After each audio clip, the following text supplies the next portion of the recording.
Hello there. What is going on, everybody? We are asking the question, are Star Wars Legion clone builds still competitive today? Specifically with Rex, can he still rock after all of the nerfs that clones have seen in Star Wars Legion? If you guys are new here, don't forget to enter to win that lightsaber giveaway. All you have to do is be a subscriber and leave a comment. Let me know your favorite color of lightsaber, or let me know one of your favorite clone troopers. Any comment will do. That's all it takes to enter. This or one of my other videos is as simple as that. We're going to be announcing the winner for that during the week of Christmas 2021. And we always have giveaways going on, so if you don't win this one, don't worry. There's always time for another one. Speaking of giveaways and Star Wars Legion-related giveaways, if you guys haven't already heard, my sponsor, Luxury Playstyle, has an amazing giveaway going on right now. It is for our Legion order tokens. This is the first part of Legion tokens that are going to be coming out for Star Wars Legion, and these are amazing. I can't wait for you guys to see these. Fully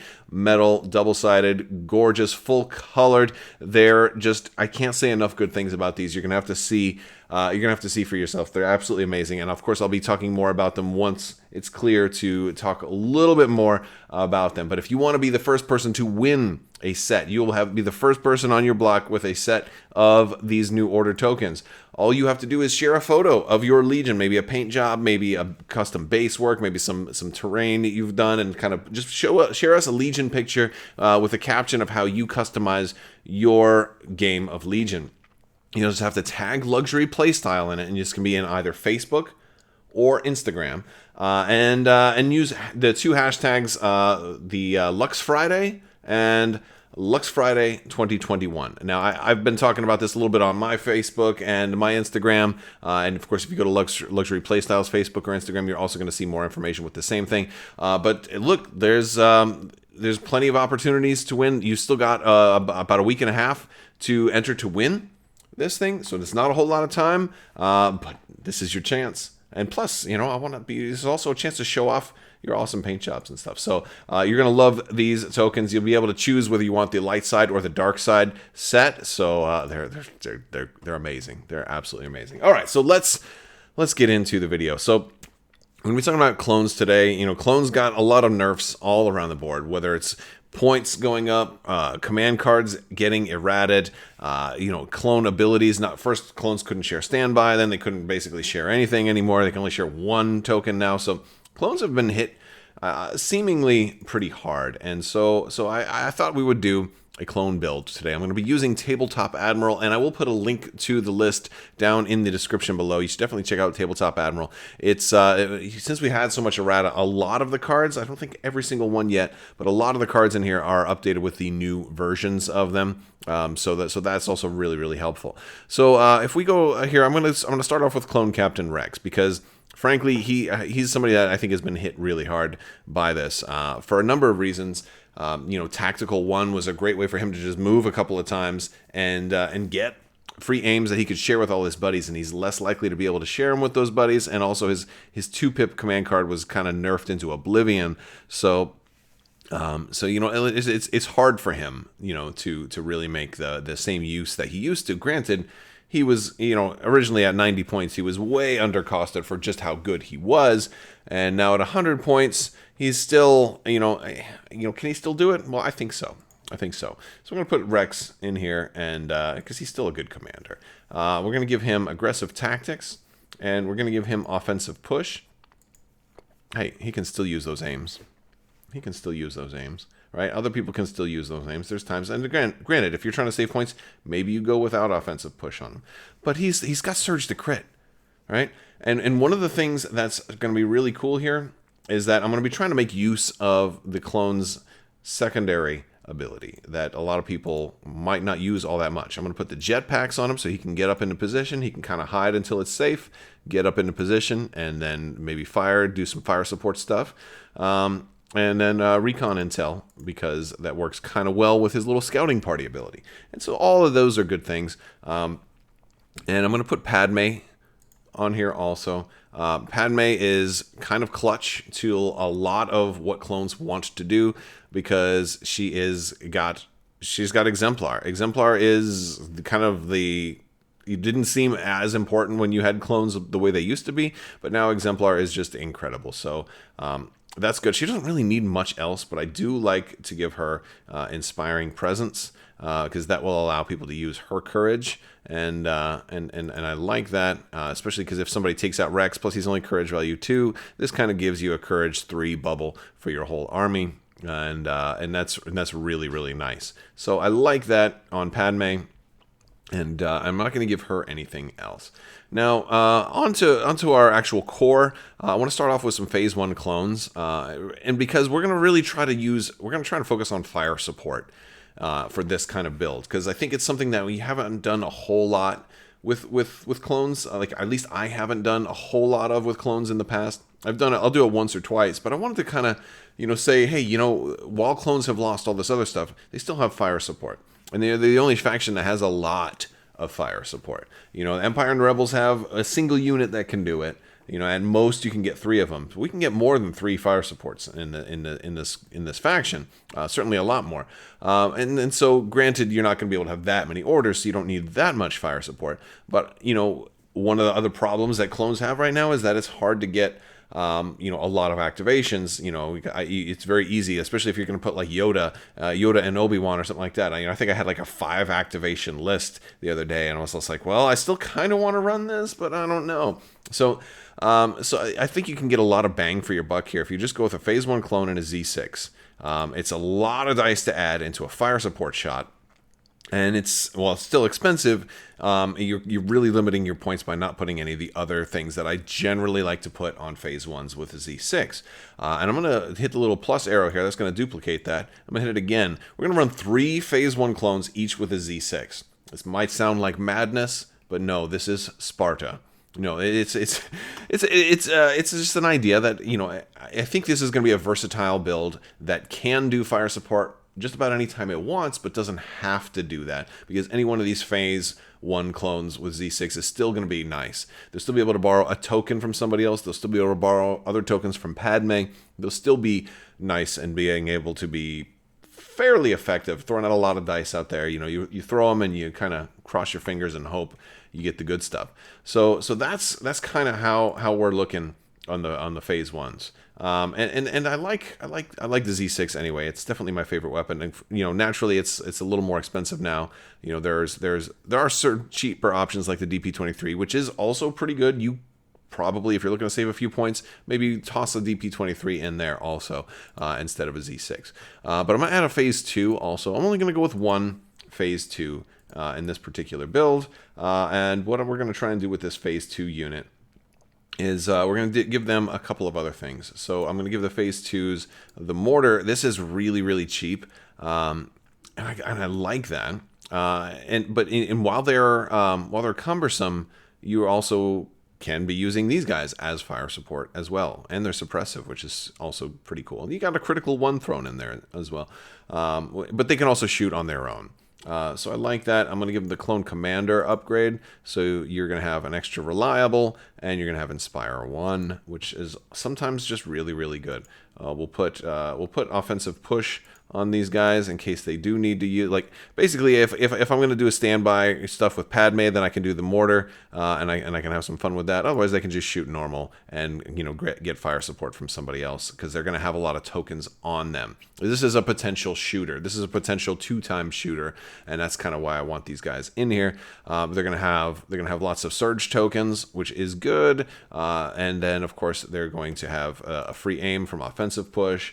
And since they're going to have a free aim from offensive push, let's give them targeting scopes also, because that's, I want them to be kind of all around. Now, granted, I could also go with the Z6 here. It's a lot more expensive, though, right? Like, the difference from the mortars, like, look, these guys used to be 25, and that's why I never took them. Now that they're down to 18, I'm like, all right, you know what? I'm going to give them a shot. Now, you could certainly make some changes if you wanted to try to modify this build. I think that's one thing. The mortar doesn't have to be here, because you're probably not going to move offensive push and shoot with the mortar at the same time. The mortar's there for either fire support options or standby with Padme, or if they do a standby themselves.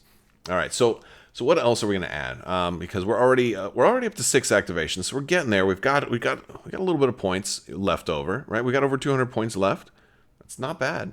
That's not bad, but we're going to have to put some more expensive stuff in here. So I talked about wanting to trigger fire support, wanting to kind of make use of fire support, and I think a great way to do that is with the infantry support platform, the Swamp Speeder. Like maybe the worst unit to ever come out into the game. Of course, it's not out here in the United States yet, but one of the worst things I've ever seen suddenly doesn't look so bad after you look at all the rest of the clone nerfs. And so it makes me wonder if a lot of these were planned when this was kind of in the design phase. And like, well, people are going to hate it until they see how bad the clones might be. And then all of a sudden they're going to be like, oh, I can see the wisdom in this now.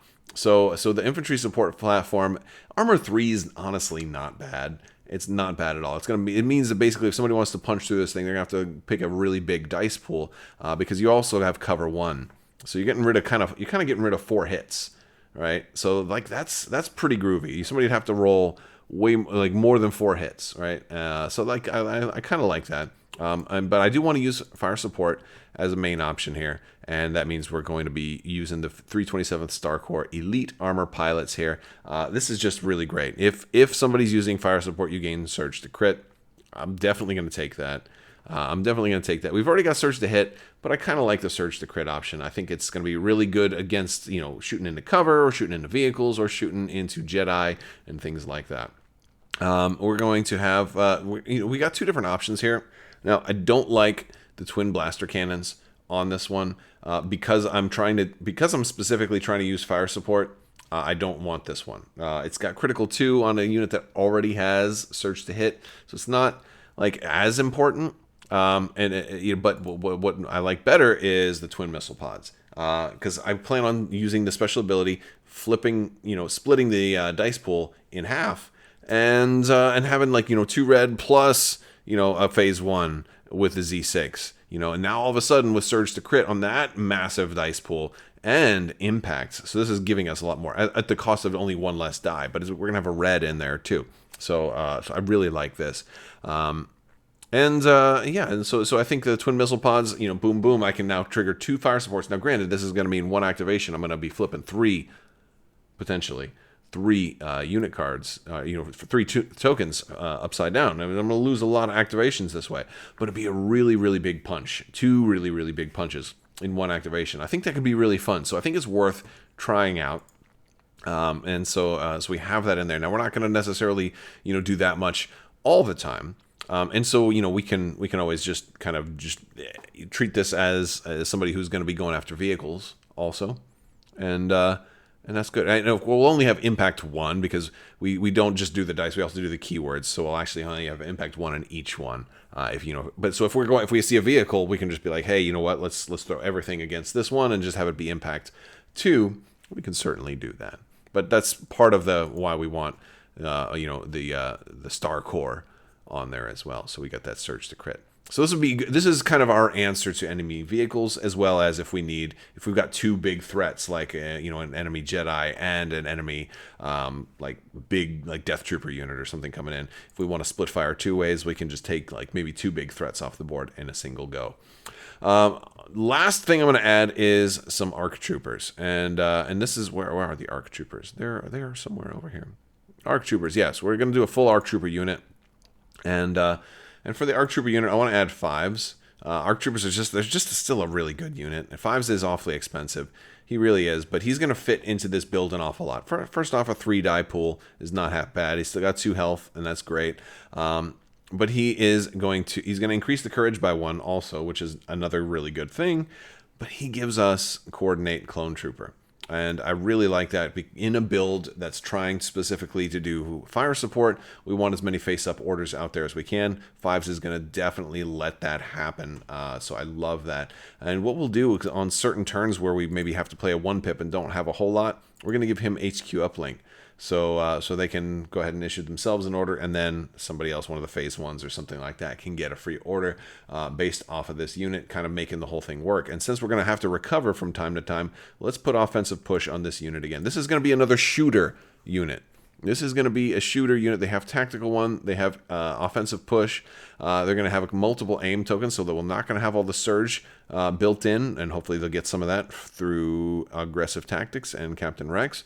They'll still have some surge, but this is going to be a primary shooter because they're going to have lots of aim tokens. So I think that's going to be really cool. And since they're going to have lots of aim tokens, let's toss targeting scopes on them as well.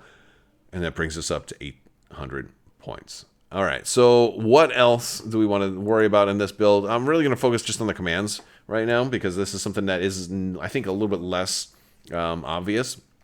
Because if it used to be, I might have just said all the Rexes, all the Padmes. Certain things have changed over the past couple of years with Legion, over the past couple of months, even with Legion. As far as commands, there's a lot of new generic cards out now, and some of Rex and Padmes, might be better or worse. So let's start things off with. I'm going to go with a generic 1-pip for synchronized defensive.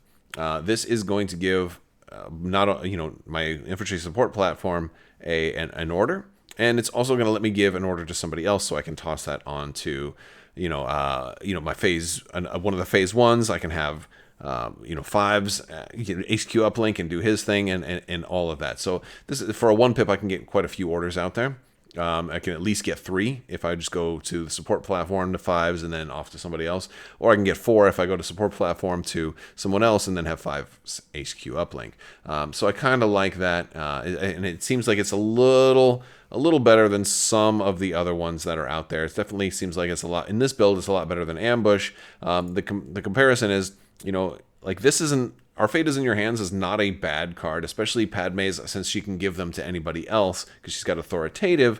It's not bad, but generally I don't have Padme close enough to enemy troopers for this to really do as much. What I do think, she's probably not, I don't think everybody's going to be getting shot all that much. I don't know. I'm kind of iffy about this one because I haven't had that many times to really play it and make it do what I wanted it to do.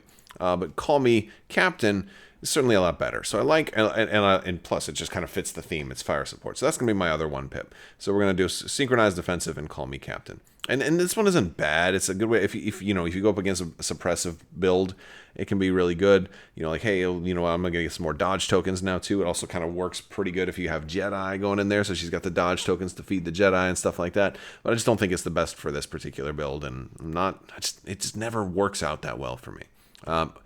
Now onto our 2-pips. I'm also gonna be using one of the new cards. I'm gonna be using air support. This is one of the few times I can use this without, a field commander or the generic commander because it has to be a clone commander, and of course I've got Rex there, and even if he dies, then one of my phase 2s or whatever can do this. And that's another cool thing about taking certain generic cards is that even if you lose your heroes, you still have quality command cards that you can play.